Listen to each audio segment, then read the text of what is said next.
Hey, what's going on everyone? Just want to do a quick video regarding the build I'm working on. Now, a couple of you have been asking me pretty much just what the build consists of, what stats am I going for, and pretty much just in general, what spec am I going into in terms of specialization. So starting off with the Mischievous Mage, we are specializing in the Arcane Commander just for the clone build. Now this is focusing mainly on clones and the Arcane Orbs and also the Breach. Starting off with the Arcane Commander, we're going to be starting off with the Pain Catalyzer, basically just restoring your mana when you get damaged, so it's just a nice sort of sustainability. And then following next in tier 2, we'll be going with the Critical Silence, so basically when you or your clone crit, you silence them up, and due to the fact the mechanic of how this build works, most of the mobs will be constantly silenced, so it's just really great as well.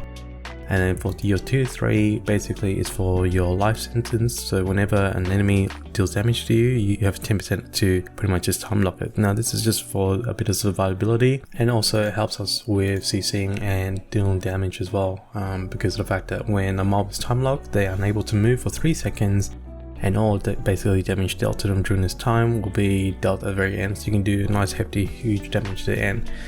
Moving to your tier 4, we have the Arcane Mastery for the Arcane Clone MK2. Basically all your clones have 30 attack speed, so this is actually great because it does scale with some of the specs that we actually go into later as well. Alright, so moving to your tier 5, so basically we want to get more bit of survivability. So here we're going to get the mana protection. Basically you have an extra 912 armor. Now this is 20% of your maximum mana, and due to some of the synergies we're going to work on, our mana going to fluctuate quite high, so we're going to get a nice hefty sort of armor for our build.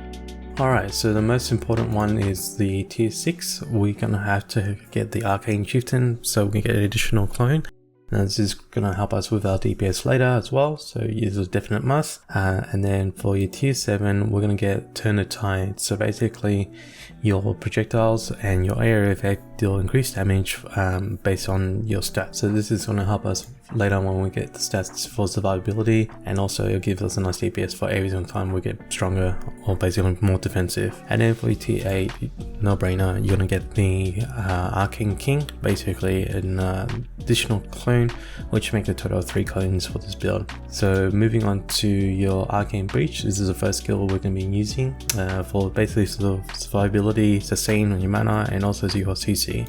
So starting off, we're going to get the Reap What You Sow. Basically you have 10% extra mana and 23 mana regen for each enemy within the area effect. So the more mobs you have in your area, the more stats in scale is going to do the multiplier. Okay, so because we're working on with the Reap What You Sow, you definitely want to have a bigger area effect. So you're going to get the Eternal Breach. It's causes a 2-second delay, however we get a very large 75% in terms of scaling, so this is a different must, especially on nice big maps where mobs are a bit spread out. And then for your tier 3, we want the Arcane Flux. Now this is granting you 1% attack speed for the next 2 seconds, basically if it's whenever I deal damage within the breach, so it just has a nice DPS effect. And then for your tier 4, you're gonna have the On Arcane Grounds. Now that is for your clones, so they have an extra 50% attack speed, so they can attack fast and cast faster basically, so it's a nice DPS. And lastly, for your CC side, you want Gravitational Force. The Arcane Breach now basically continuously pulls in enemies towards the middle, and it has a very large nice area effect. Now this is also great for seizing the elites, due to the fact that they can't touch you at all because they're constantly being pulled to the middle. However, mobs that are ranged, such as the archer or the casters, you just need to be a bit wary of them, as they can still cast and deal damage to you even while they're being CC'd, unfortunately. Okay, so moving to our last and final spell that we'll be using for this build is the Ult of Arcane Master. Basically this is what you guys see on stream. So starting off your tier 1, we want the Unfinished Orb. Now this is great because it provides a 30% cooldown reduction. However, we do get a 30% damage decrease, which is not such a big deal due to the fact that we have 3 clones be casting it simultaneously, so we'll benefit from that anyway, so it doesn't really matter in terms of the decrease. If you're starting off, I would highly recommend to get Ghost instead, because until you get your rebound stats up, this is actually quite nice to have in terms of DPS, just to have that extra 3 remnants or helping you DPS down in the area.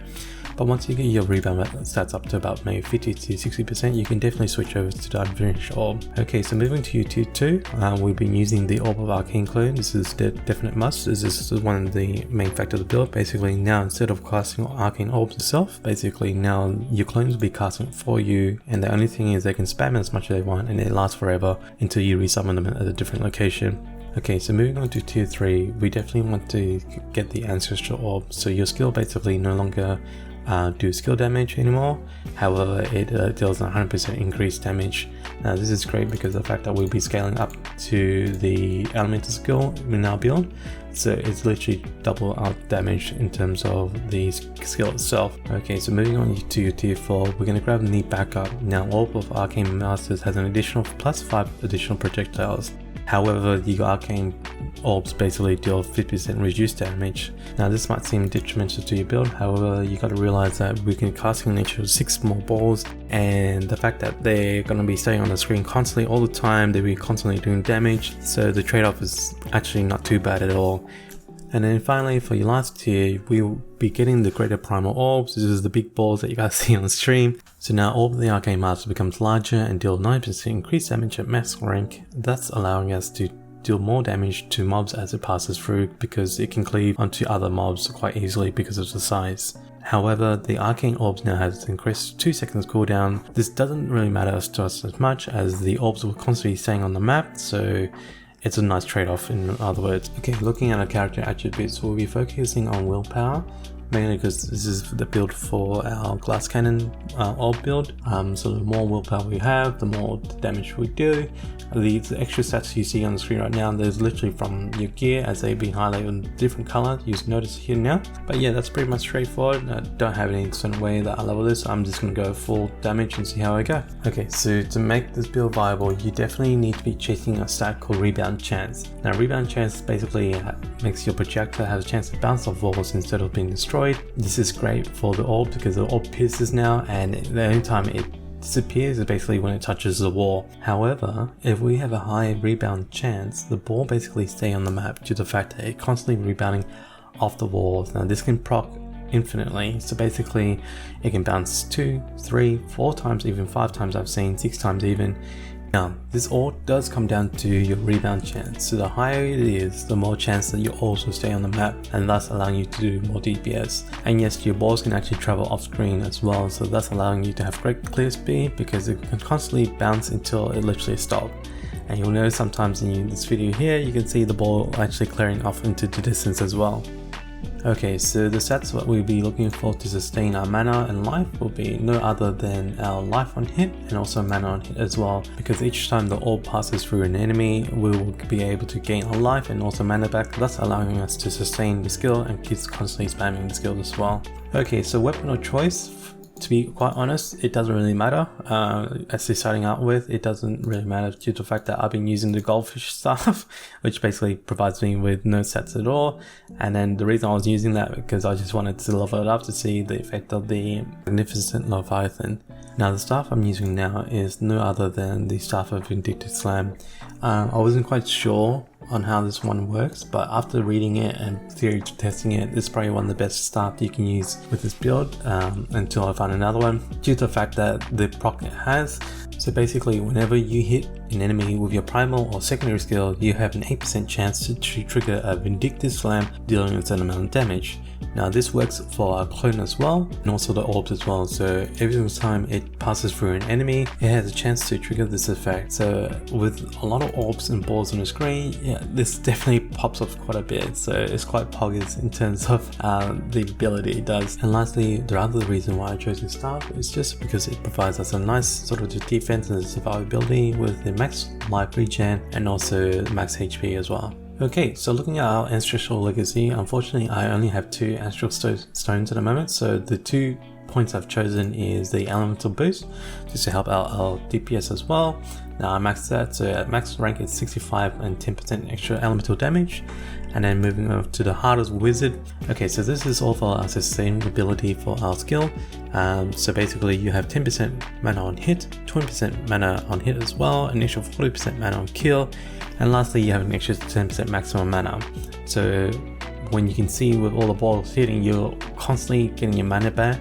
This is one of the nodes that you must have to be able to sustain this ability or this build. Okay, so taking a look at our gearing, now with our stats, we definitely want to have elemental damage, raw damage or minion damage, and then the most important stats that we're chasing here is the rebound chance. So the more rebound we have, the more the ball stays. Anything else is just a luxury to have. So moving to our gear, as you can see, it's mainly just elemental damage, life on hit is what we need as well, and then mana on hit as well. So mainly you just want to focus on getting those stats.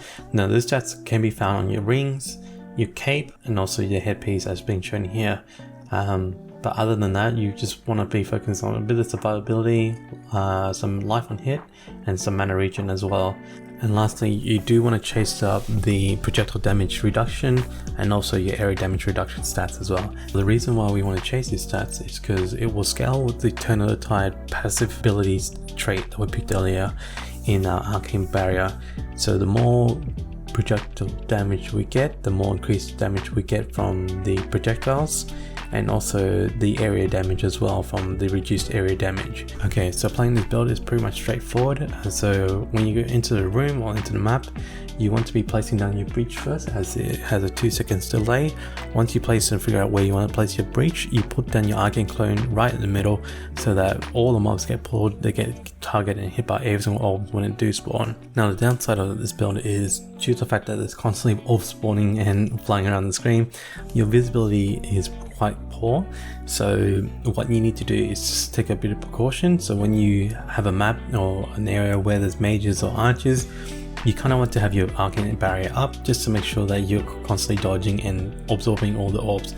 However, the main thing you need to look out for as the casters, as it's really hard to see their fireball on top of your Arcane Orb, and also the one that casts the AoE on the ground. So you need to be constantly moving around while dodging them as well. But other than that, it's pretty much, yeah, it's pretty fun to play. It's straightforward and it's a great blast to see all your orbs flying around the screen. And if you guys have any further questions or any concern, just post them down in the comment below, and I'll try to answer them as much as I can. So with that guys, I'll catch you guys on the next video.